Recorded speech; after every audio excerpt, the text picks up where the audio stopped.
Hi అండి. PSS రుచులకి స్వాగతం అండి. ఇప్పుడు నేను దొండకాయ జీలకర్ర కారంతో ఫ్రై చేస్తానండి. ఒక పావు కేజీ దొండకాయలు ఇలా కడిగేసి ఇలా తరిగి పెట్టుకున్నానండి. దానికి ఒక ఉల్లిపాయ ఇలాగా ముక్కలు చేసి పెట్టుకున్నానండి. ఇదిగోండి కాసిన వేసిన గుళ్ళు, కొంచెం జీడిపప్పు,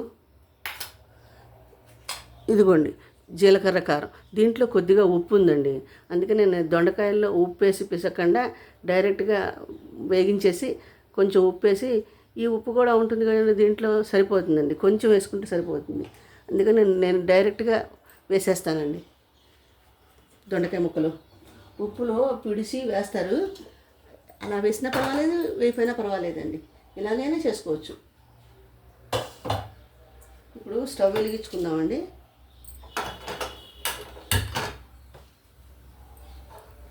స్టవ్ కొంచెం వేడెక్కాక దీంట్లో తిరగమాతలు ఏం అక్కర్లేదండి. అన్నిటికీ తిరగమాతలు అక్కర్లేదండి.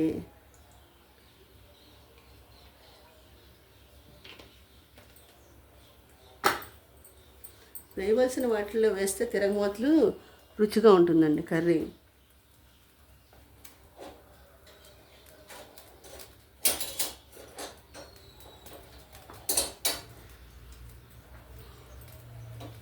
అన్నిట్లోనూ జీలకర్రలు, ఆవాలు, మెంతులు అన్నీ వేసేస్తారు, అక్కర్లేదండి.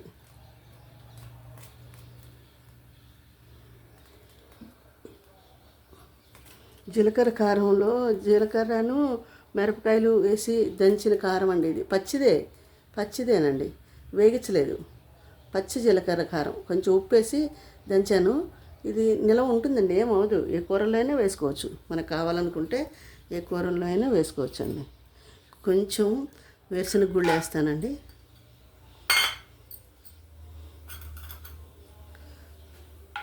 ఇవి ఆప్షనల్ అండి, మీకు ఇష్టమైతే వేసుకోండి, లేకపోతే లేదు.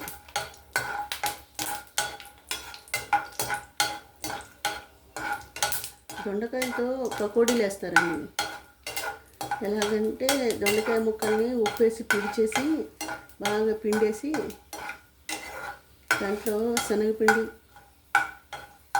బియ్యపిండి వేసి కాస్త అల్లం పచ్చిమిరపకాయ ముద్ద, వెల్లుల్లిపాయ కాదండి, అల్లం పచ్చిమిరపకాయ ముద్ద, శనగపిండి జబ్బు చేయకుండా కొంచెం వాము వేసుకోవాలండి. శనగపిండి తేడా చేయదప్పుడు.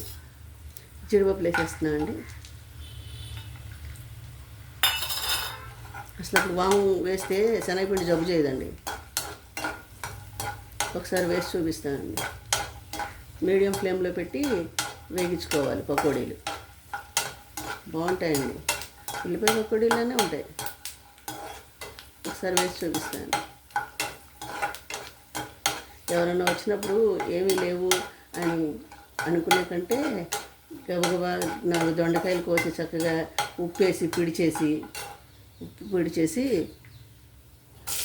కాస్త వాము, శనగపిండి, బియ్యపిండి వేసేసి కాస్త కరివేపాకు, కొత్తిమీర, ఉల్లిపాయ ముక్కలు అన్నీ వేసేసి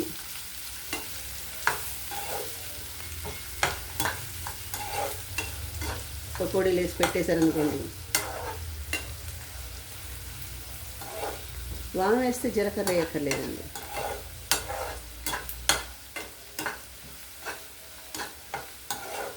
సూపర్గా ఉంటుందండి పెట్టేస్తే. ఇది ఉల్లిపాయలు వేగక్కర్లేదండి. ఇప్పుడు మనం దొండకాయలు వేసేసుకుందామండి. ఈ రెండు అన్నీ ఫ్రై అయిపోవాలి కదండి, వేసేసుకోవచ్చు, ఏమవుదు.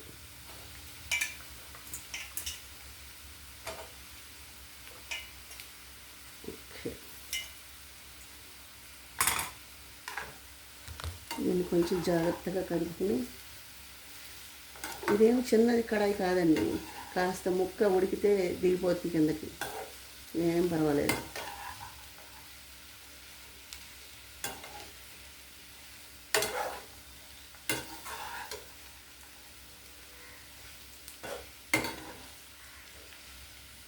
డీప్ ఫ్రై చేసేస్తానండి. ఇది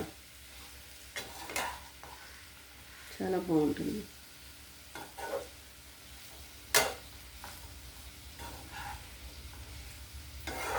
దొండకాయతో ఇగురు కూర వండుకోవచ్చండి. టమాటా వేసి ఇంకోసారి వండి చూపిస్తానండి. అది కూడా బాగుంటుందండి. కాకపోతే ఈ పులుసు కూరలకి తిరగమూతలు ఘాటుగా పడాలండి. అప్పుడే రుచి అండి. ఎందుకంటే కారం తినము, పులుపు కష్టం, గ్యాసు ఇలా అనుకుంటే రుచి రాదండి. పులుసు కూరల్లో అన్నీ కరెక్ట్గా పడాలి. ఒక 5 మినిట్స్ మూత పెడదామండి. ఒకసారి చూద్దామండి. దీంట్లో జీలకర్ర కారంలో ఉప్పు ఉందండి. వేసుకున్నాక ఆ ఉప్పు సరిపోతే మళ్ళీ వేసుకుందామండి. లేకపోతే దాంట్లో ఉప్పు సరిపోతుందండి. జీలకర్ర కారంలో ఉప్పు బాగా ఫ్రై అయిపోవాలండి.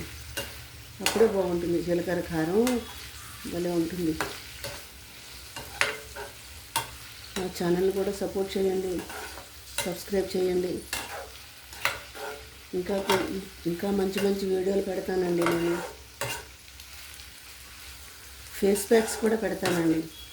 బ్యూటీ ఫేస్ ప్యాక్స్ పెడతానండి.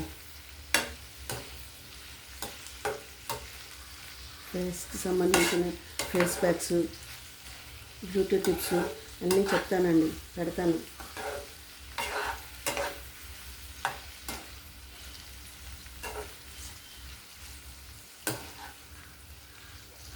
చూసారా, ఇందాక వేసిన ముక్కలన్నీ లేవు. ఇప్పుడు ఇంకా ఉడికితే ఇంకా తగ్గిపోతాయండి.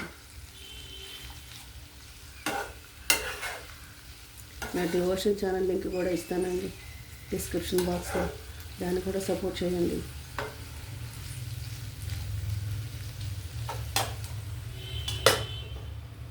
ఒక 5 మినిట్స్ వేగాలండి. ఒకసారి చూద్దామండి. సరే, ఎలా వేగినాయో. మీకు రాదని నేను చెయ్యట్లేదండి. నాకు వచ్చింది నేను చేసి చూపిస్తున్నానండి, అంతే.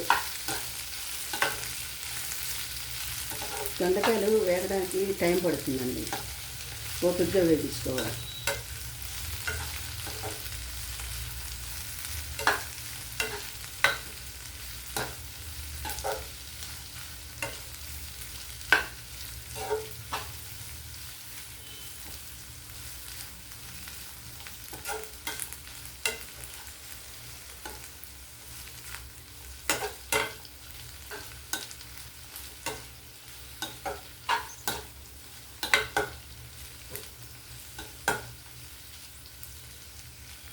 ఇంకొక 2 మినిట్స్ ఫ్రై అయితే అప్పుడు మనం జీలకర్ర కారం వేసుకున్నాము.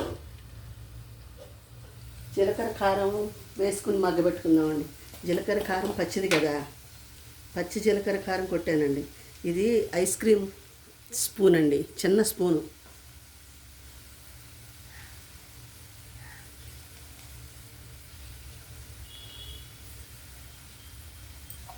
చాలండి. పెద్ద స్పూన్తో 2 చెంచాలు కారం వేసానండి నేను. చిన్న స్పూన్తో ఐస్ క్రీమ్ స్పూన్తో 4 చెంచాలు వేసానండి. మనం అదే లెక్క పెద్ద స్పూన్ అయితే మామూలుగా మనం పెద్ద స్పూన్ అనుకుంటే 2 చెంచాలు వేసినట్టు, అంతేనండి లెక్క.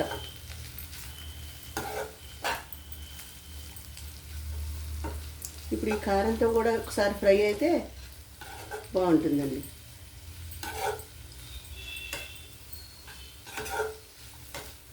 ఈ జీలకర్ర కారం పచ్చివాసన ఉంటేనే దీని టేస్ట్ తెలుస్తుందండి. ఈ పచ్చివాసన అనుకోకూడదు. దీనికి అదే మధురం. జీలకర్ర కారం ఇలాగా ఫ్రై చేయకుండానే మనం దింపేసిన తర్వాత వేసుకోవడమే దీని టేస్ట్ అండి, జీలకర్ర కారం టేస్ట్.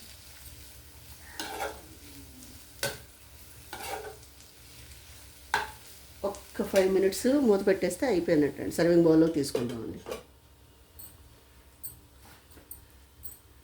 ఒకసారి చూద్దామండి. చాలండి. ఒకసారి ఒక ముక్క తింటానండి. ఉప్పు సరిపోయిందో లేదో, జీలకర్ర కారంలో ఉన్న ఉప్పు సరిపోయిందో లేదో చూస్తానండి.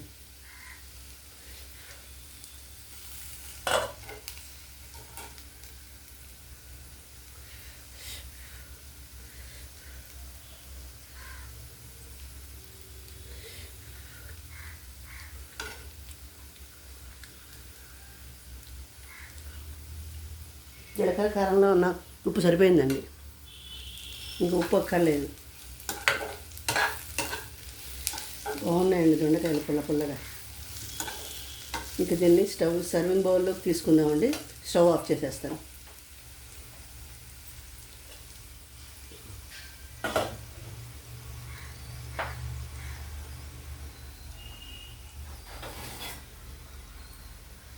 సర్వింగ్ బౌల్లోకి తీసి చూపిస్తానండి. అదిగోండి, దొండకాయ ఫ్రై, జీలకర్ర కారం ఫ్రై చాలా బాగుంటుందండి. మీకు తెలియదని నేను చేయలేదండి, నాకు వచ్చింది, నేను నేర్చుకున్నది మీకు చూపించానండి. నా ఛానల్ని సపోర్ట్ చేయండి, సబ్స్క్రైబ్ చేయండి, లైక్ చేయండి. నా డివోషన్ ఛానల్ లింక్ కూడా ఇస్తానండి, దాన్ని కూడా మీరందరూ సపోర్ట్ చేయాలండి. మీరందరూ బాగుండాలని నేను బాబాని మనస్ఫూర్తిగా ప్రార్థిస్తానండి. మళ్ళీ ఇంకో వంటకంతో కలుస్తానండి. బాయ్.